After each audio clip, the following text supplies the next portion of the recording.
இலங்கை போலீசாரால் அறிமுகப்படுத்தப்பட்டு தற்போது செயல்படுத்தப்பட்டு வரும் ஐஜிபியிடம் சொல்லுங்கள் திட்டம் புதுப்பிக்கப்பட்டுள்ளதாக போலீஸ் தலைமையகம் தெரிவித்துள்ளது.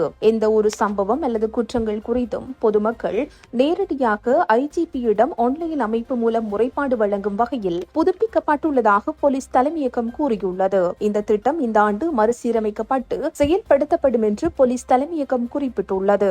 இந்த சேவையின் மூலம் உள்ளூர் அல்லது வெளிநாட்டவர்களும் சிங்களம், தமிழ் அல்லது ஆங்கிலத்தில் முறைப்பாடுகளை சமர்ப்பிக்கலாம். அதற்கான ஏற்பாடுகள் ஆன்லைன் அமைப்பு மூலம் செய்யப்பட்டுள்ளதாக அறிவிக்கப்பட்டுள்ளது.